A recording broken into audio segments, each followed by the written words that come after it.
Bismillah, salam tout le monde. Aujourd'hui, on finalise cette série de vidéos qu'on a fait ces derniers temps pour répondre aux objections très récurrentes qui sont faites contre Bitcoin lorsqu'on essaie de critiquer sa licéité en islam. On va s'attaquer cette fois-ci à un dernier argument qui revient parfois et on va le démonter petit à petit comme on a pris l'habitude de le faire. Pour le faire, vous connaissez la chanson, je vais vous lire un extrait de mon bouquin. Bitcoin est-il obligatoire en islam? Livre qui, je le rappelle, une fois de plus, est entièrement gratuit et il est disponible dans la description. Vous avez juste à cliquer. C'est vraiment 100% gratuit. Je ne demande même pas d'adresse email ou quoi que ce soit. Juste vous cliquez et vous récupérez le livre. En 2-3 heures, vous l'aurez lu et vous aurez une vision complète de ce sujet de très important, selon moi, qui est le sujet de la monnaie dans la vie spirituelle, la monnaie en islam et le rôle que Bitcoin peut y jouer. Donc, n'hésitez pas, téléchargez-le. On s'attaque à une dernière objection enfin, un peu moins fréquente, justement, euh, à poser à Bitcoin, et c'est la vulnérabilité du capital. Le fait que, avec le Bitcoin, oui, potentiellement, on puisse perdre l'accès à ces bitcoins, qu'on puisse les perdre en fait. C'est pas comme l'argent qu'on dépose pardon, en banque qui est censé être garanti, et je mets des guillemets à garantie, on en parlera dans d'autres vidéos. On a souvent l'idée reçue qu'avec le bitcoin, c'est un peu plus risqué parce qu'on pourrait, si on s'y prend mal, tout perdre. Il y a un peu plus de risque, et il y a souvent un peu plus de responsabilité qui incombe sur les épaules de la personne qui stocke ses bitcoins, parce qu'elle doit prendre garde à son portefeuille, à son wallet bitcoin par elle-même. Et on va en parler parce que certains pensent que ça serait une raison valable de l'interdire en islam. On va en parler. Allons-y, bismillah. Enfin, un dernier reproche très fréquent vise la sécurité. Si la clé privée d'un portefeuille est perdue ou volée, les fonds deviennent irrécupérables. Une telle perte définitive contredirait le principe musulman de protection des biens. Ifs al-mal. Donc vous savez, je crois qu'on a déjà parlé des maqasid al-sharia, ou peut-être pas encore, on en parlera si ça n'a pas été déjà fait. Les maqasid al-sharia, les finalités supérieures de la loi musulmane. Donc c'est 5 principes, et parmi ces 5 grands principes, il y a la protection des biens. On estime qu'un des grands principes de la loi musulmane, une de ses finalités, c'est de protéger les biens des gens. Et ce principe serait contredit dans le cas du bitcoin, par le fait que si on n'y prend pas garde, si on est un peu négligent, si on ne fait pas attention, on risque potentiellement de perdre tous ces bitcoins en faisant une mauvaise manipulation ou en oubliant ses mots de passe, ses clés privées. Donc voyons ça plus près. Il est vrai que le bitcoin confie aux utilisateurs une responsabilité directe. La clé privée est l'équivalent de la clé du coffre. Mais l'islam n'interdit pas un bien au motif qu'il peut être perdu. Il demande au contraire de le protéger avec diligence et de réduire le risque à un niveau raisonnable. L'or que l'on garde à la maison, l'espèce que l'on transporte, les marchandises qu'on stocke ou les troupeaux qu'on élève comportent tous un risque de vol, d'égarement ou de sinistre. Jamais ces biens n'ont été proscrits pour autant. Ce que la loi recherche, c'est la prudence et la prévention. Le prophète sallallahu alayhi wa sallam, que la paix et la bénédiction soit sur lui, résuma cette attitude par la formule bien connue. Attache d'abord ta chamelle, puis place ta confiance en Dieu, c'est-à-dire la responsabilité humaine avant la reliance spirituelle. Dans l'écosystème Bitcoin, cette prudence prend cette forme concrète et accessible.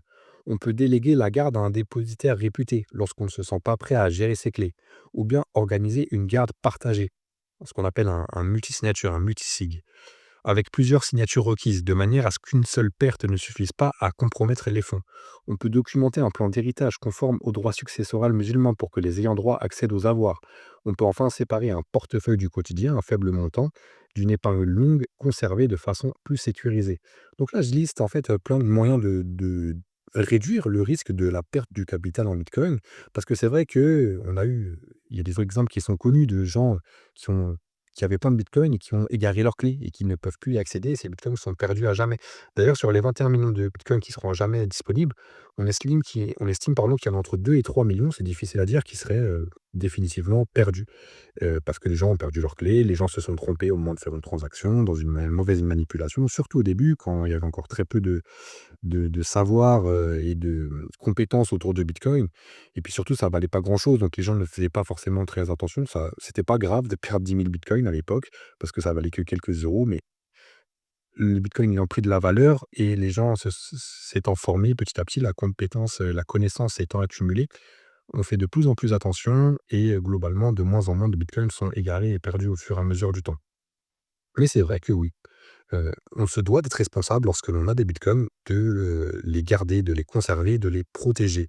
C'est vrai. Donc je vous ai cité, ici, plein de manières, de faire en sorte, pour que ça se passe bien, mais ça implique une responsabilité à celui qui détient du bitcoin de se former et de se préparer, de se renseigner pour garder au mieux, son capital. Autrement dit, le risque n'est pas nié, il est géré. Il est souvent mieux que dans le système fiat où l'on s'expose à d'autres atteintes au patrimoine. Gel administratif de compte, ponctions bancaires, confiscation, dépréciation monétaire, sans disposer d'un contrôle direct équivalent. Et oui, c'est en fait, on met souvent les deux en opposition. Ah, je détiens du bitcoin, mais si je me trompe, si je fais une erreur, si j'oublie, je peux potentiellement les perdre de manière irrévocable. Vaut-il pas mieux garder mon argent bien au chaud dans un compte en banque, en euros, en dollars ou je ne sais quoi, auprès de la BNP, de la Société Générale, la banque postale qui voulait? Et mon argent serait-il pas plus en sécurité dans ces, institutions? Ah, pas forcément, parce que vous êtes certes pas exposé au risque de vos erreurs personnelles dans ces institutions. Par contre, vous vous exposez, en gardant votre argent en banque, à un gel de l'État, à une saisie sur compte. L'État peut saisir de l'argent sur votre compte. Si jamais vous avez des transactions, qui paraissent, un peu, louches aux yeux de la banque, elle peut geler vos comptes, fermer votre compte, vous demander de changer d'établissement. Tant que vous n'avez pas un nouvel établissement, vos comptes sont gelés, vous ne pouvez pas y accéder. Je pense que vous connaissez dans votre entourage tout un tas de personnes qui ont déjà eu des déboires avec, les institutions bancaires pour savoir ce dont je parle. J'ai un ami personnellement qui fait des dons, enfin qui gère une association qui fait des puits en Afrique. Ils ont vu des virements avec son compte, du coup il aidait, il se débrouillait au début, c'était un peu bricolage, on a appelé son association et il envoyait une partie des dons vers des pays, Sénégal, Mauritanie et cetera. La banque a trouvé ça bizarre et a bloqué son compte. Donc vraiment, ça peut arriver à tout le monde et ça, vous ne pouvez rien y faire. Avec le bitcoin, oui, vous pouvez tout perdre si vous faites une mauvaise manipulation, si vous oubliez vos clés. C'est vrai, c'est déjà arrivé par le passé, ça arrivera encore, à plein de gens qui ne feront pas attention, mais la responsabilité, heu, tombe sur vos épaules à vous. Si vous faites tout ce qu'il faut, vous n'avez rien à craindre et l'avantage, c'est que personne ne pourra jamais censurer votre compte, le geler, le bloquer, le prélever sans votre accord. Vous devenez souverain. Mais la souveraineté implique la responsabilité de protéger votre bien par vous-même. L'irréversibilité des transactions n'est pas en soi contraire à la loi musulmane. Elle ressemble à la remise en main probe, en main propre, pardon, CABD, qui confère la certitude du transfert et réduit les litiges. La règle demeure simple. Si l'usage est licite, que le contrat est clair et que la garde est assurée avec diligence, l'outil est permis. Perdre une clé par négligence engage la responsabilité de son détenteur, comme perdre une bourse d'or. Cela ne rend pas illicite la monnaie elle-même.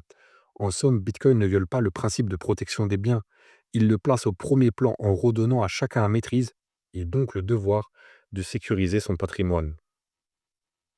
Et donc voilà pour la dernière objection. J'espère une fois de plus que la lecture de ce petit extrait vous a donné envie d'en savoir plus. Donc n'hésitez pas à télécharger le bouquin Bitcoin est-il obligatoire en islam et vous apprendrez, je pense, énormément de choses comme j'essaye de vous les transmettre ici en vidéo.